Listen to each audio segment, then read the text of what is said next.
number 11 and 12. So 11 says use Cramer's rule to solve for z. So remember, it says you do not need to solve for x or y. That's nice. So you just need to find z. So Cramer's rule. So Cramer's rule is all about determinants. So we first write up we write this in a matrix right here, first of all.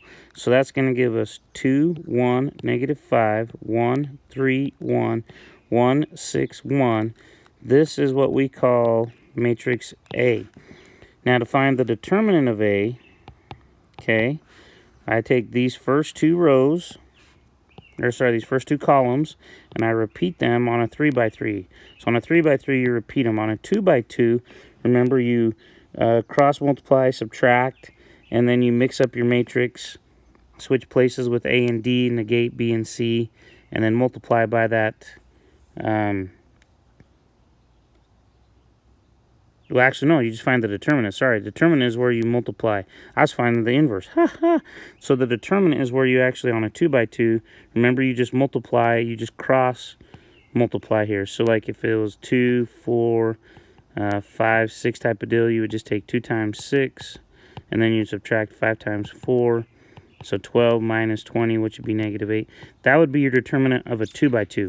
3 by 3, a little bit more intense. You got to go out, got to write the two rows again, or the two columns again. Then you come down at a diagonal, multiplying 2 times 3 times 1.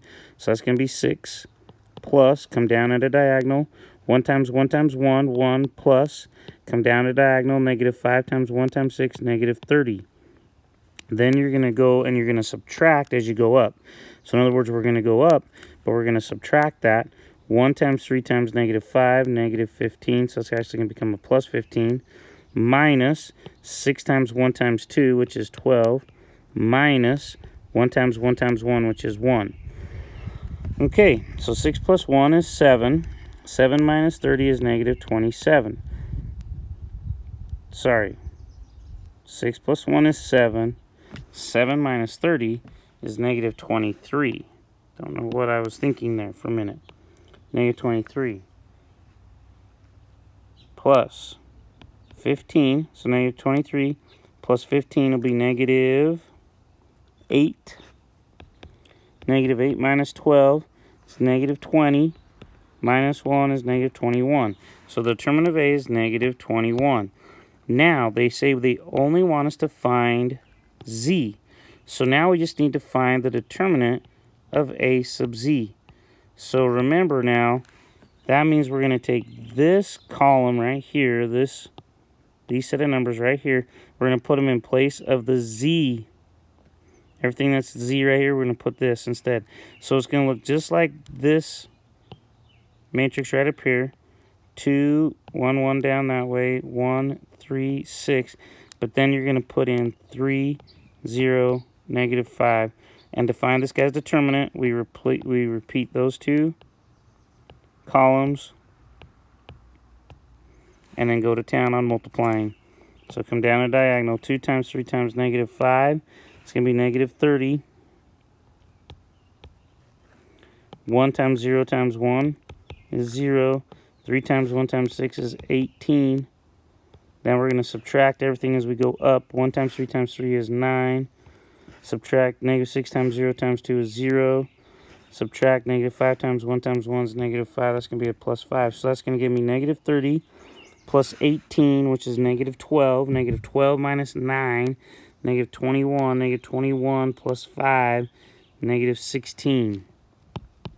So therefore, Z will equal the determinant of A sub Z, so negative 16, divided by your determinant of A, which is negative 21, which is just 16 over 21.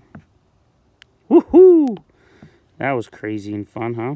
Number 12, find the term containing p to the third in the binomial expansion of p minus 2q to the 7th. Okay, so it's 7, so we got to go to the 7th row of Pascal's triangle. 1, 1, 1, 1, 2, 1, 1, 3, 3, 1. Remember, we're just adding these numbers together to get the terms in between. 1, 4, 6, 4, 1, 1, 5, 10, 10, 5, 1, 1, 6, 15, 20, 15, 6, 1, 1, 7, 21, 35, 35, 21, 7, 1. So here it is. That's the row we wanted because it has a 7 in it as the second number, and that's a 7 up there as the exponent. So that's the row we want. Now we got to find the one containing p to the third. Well, remember, this is going to be p to the 7th, p to the 6th, p to the 5th, p to the 4th, p to the 3rd. It's this one right here. So we have 35, p to the 3rd. Now this negative 2q has got to be raised to a power. You could work your way back, right? This would be negative 2q to the 7th, negative 2q to the 6th, negative 2q to the 5th, which makes this negative 2q to the 4th. So negative 2 to the 4th would be 16. So I get 16 q to the 4th, p to the 3rd times 35. Now we just need to take 35 times 16, and 35 times 16 equals 560. So that's 560 p to the 3rd, q to the 4th. There it is. That's the term. They said find the term. If they just said find the coefficient, you would just want the 560. But since they said find the term, you want that whole thing right there, okay? You want the whole thing right there. All right, here we go, here we go, here we go. Let's try to get one more done. What do you think? We'll try to get one more page done. We got this. Determine whether the infinite geometric series is convergent or divergent. If it is convergent, find its sum. Look at the numbers. What are they doing as they continue on? They're getting smaller and smaller. So this thing is definitely going to converge. You just check the numbers, see if they're getting bigger or smaller. Okay. How do we find the convergent series of a geometric? We take the first term, which in this case is 5. Put it over 1 minus your common ratio. We got to find the common ratio. Well, it's easy. You just take the second number here divided by the first. So it's 2/5. 2 divided by 5. That's your common ratio. So 1 minus 2/5, get a common number, which is 5. 5 minus 2/5, 5/5 minus 2/5 is 3/5. So that's 5 divided by 3/5 multiplied by the reciprocal, which is 5 over 3.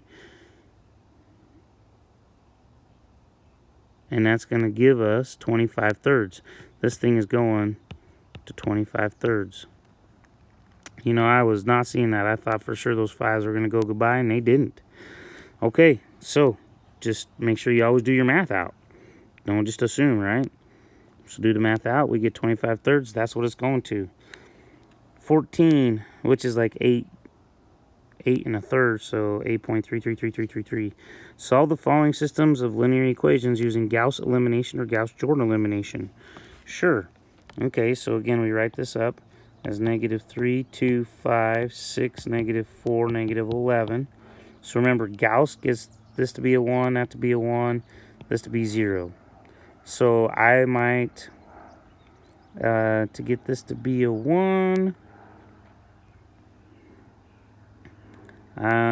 actually, let's get this to be a 0 first, because that would be the easiest. If we take 2 times row 1, add it to row 2, and replace that with row 2, that gets that to be a 0. So I get negative 6 plus 6 is 0, 4 plus negative 4 is 0, and 10 plus negative 11 is negative 1. Okay, there's no solution here. How do I know that? Because it says 0 equals negative 1. So 0x, 0y is equals negative 1. There's no way for 0 everything to equal a number. There's no solution. Okay. If it had infinite solutions, this would have been 0, 0, 0. Okay? But it's not. It's 0, 0, negative 1, which means there's no solution here. And you're done. Whew! That wasn't too bad. Okay.